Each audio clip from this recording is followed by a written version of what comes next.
À chaque fois que tu te lances dans une partie de Dead by Daylight, t'as l'impression que ton écran te parle en code secret? T'inquiète, Tonton est là pour t'aider à comprendre tout ça, mieux qu'un pharmacien déchiffre une ordonnance. Avant de commencer, pense à te rendre dans les options, dans l'onglet Accessibilité, et active l'option Soutien visuel du battement de cœur. Cela te permettra d'avoir un cœur visible sur ton perso, qui s'animera en fonction du rayon de terreur du tueur.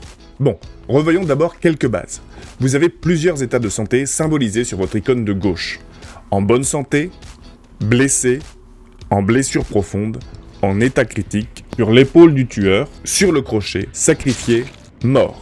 Vous avez également les informations sur ce que font les survivants. Réparation de générateur, ouverture de coffre, purification ou bénédiction de totem, interaction avec un objet du tueur, auto-soin et soin sur un autre personnage. Vous avez enfin les crochets autour de la vignette de vos personnages. Les grands crochets indiquent que ce joueur est l'obsession, un statut particulier lié à certaines perks. Objet d'obsession, pacte de sang, garder le meilleur pour la fin, jouer avec la nourriture, rancune, ami pour la vie, etc. Lorsque les crochets bougent, cela signifie que le joueur est en chase avec le tueur. Lorsqu'il n'est pas l'obsession, des petits crochets apparaissent et bougent pour la même raison. Toutes ces informations peuvent et doivent être utilisées pour prendre vos décisions.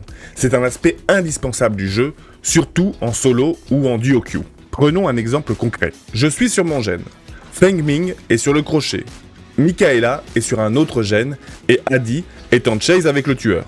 C'est donc à Michaela ou à moi d'aller prendre la save, puisque Adi est occupée à faire mumuse avec le méchant. Je vois que Michaela a lâché son gène. Elle n'a pas de crochet sur elle, c'est donc probablement qu'elle est partie sauver Feng et je peux rester sur mon gène. Autre cas de figure, je viens de décrocher Feng Ming, je vois que les crochets sont toujours sur Adi, je en conclus que le tueur est occupé avec Adi, je peux soigner tranquillement Feng. A l'inverse, je vois que Adi ne semble plus être en chase, il est fort probable que le tueur revienne sur le crochet.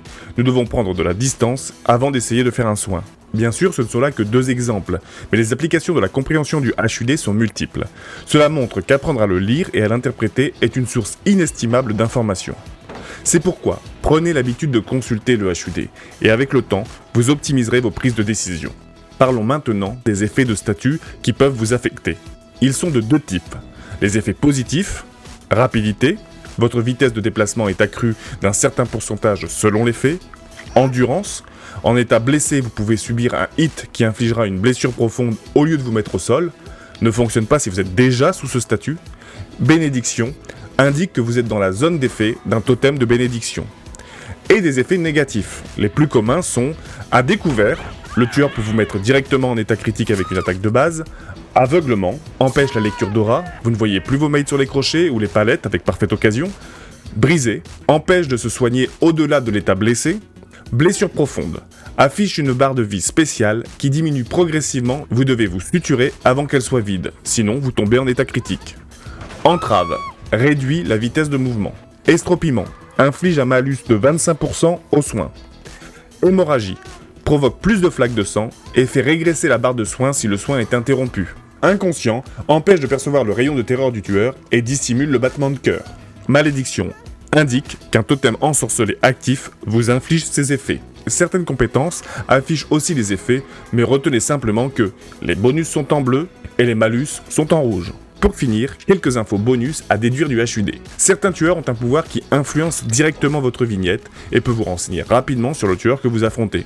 Par exemple, le cauchemar. Quand vous jouez la perk Coup décisif de Laurie Strode, l'une de ses caractéristiques est d'augmenter vos chances d'être l'obsession.